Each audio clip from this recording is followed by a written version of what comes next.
Securities regulation, security contract and regulation act, security contract and regulation act कर रहे थे।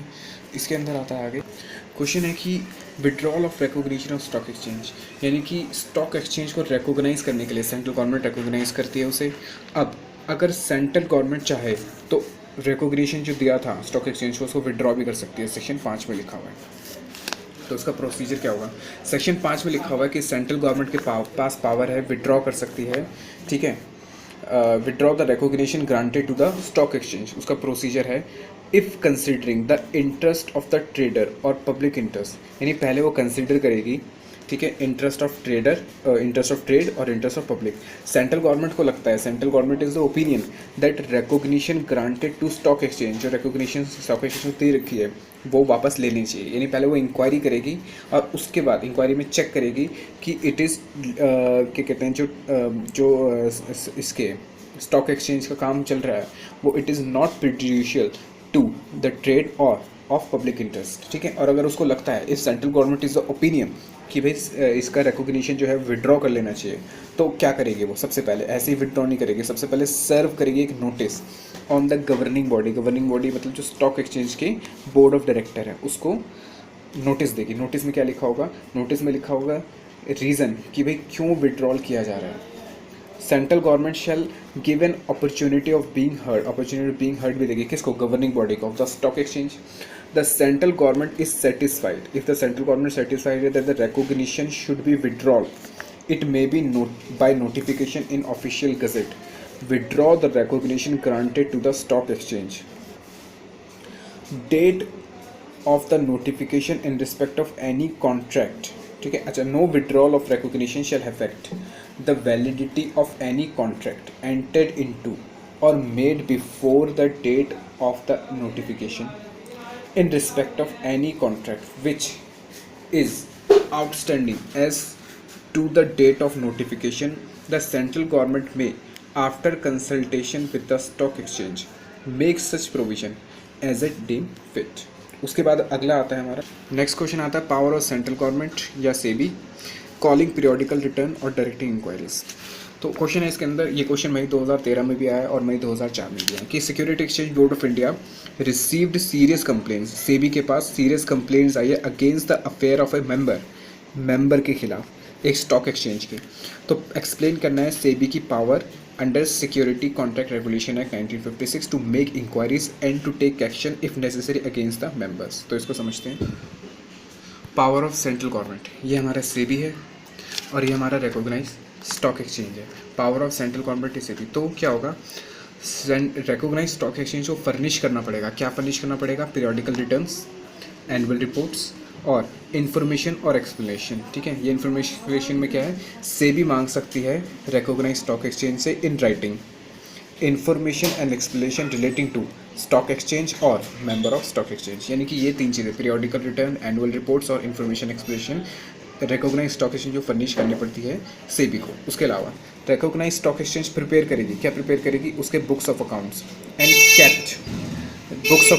And kept at least 5 years, और कम से कम 5 साल तक उसको प्रिपेयर करेगी। और फिर SEBI can inspect these books, और सेबी के पास पावर है कि वो इन बुक्स को इंस्पेक्ट कर सकती है।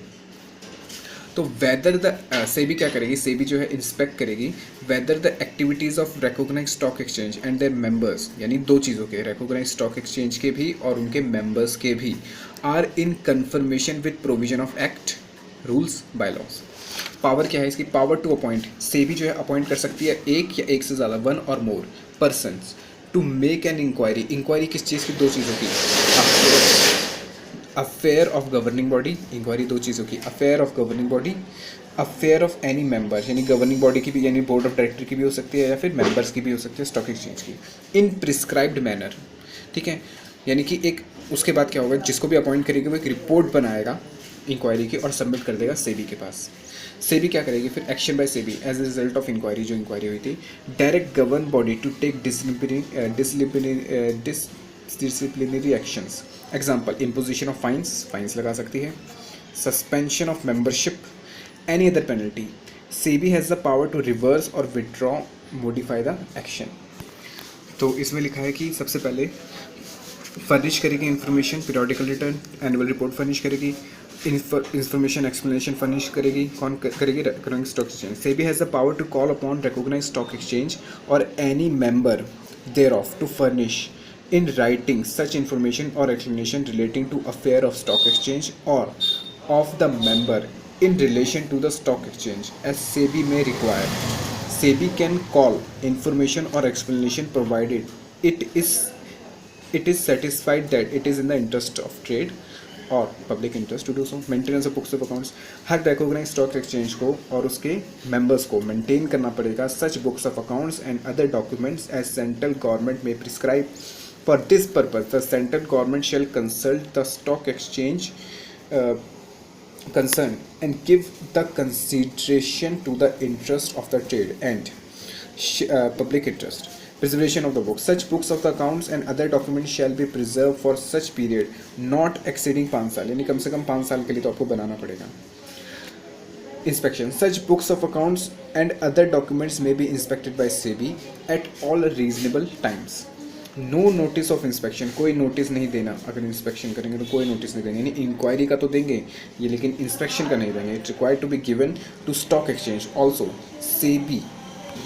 Also SEBI is not required to disclose the reason for और purpose of such inspection. Inquiry into the affair. SEBI has a power to appoint one or more person to make an inquiry in the prescribed manner. The report of the result of such inquiry shall be submitted to the SEBI within such time as may be prescribed. Inquiry made in relation to affair of governing body of a stock exchange or affair of the members of the stock exchange. Also, SEBI has empowered to direct the governing body of stock exchange to make the inquiry into the affair of any member of stock exchange, submit the report to SEBI. Last action लेगी सेबी, क्या क्या action लेगी? SEBI is empowered to take appropriate action as a result of inquiry. It may direct the governing body of the stock exchange to take such disciplinary actions as may be directed by SEBI. Such directions, such body of the stock exchange, such direction may inquire imposition of fine, expulsion of the member or suspension of the membership or any other penalty of like nature. On such direction SEBI, the governing body shall give effect to the direction of SEBI notwithstanding anything contained in the rules or bylaws. उसके बाद है production of books of accounts, ये भी है, बस खत्म हो गया।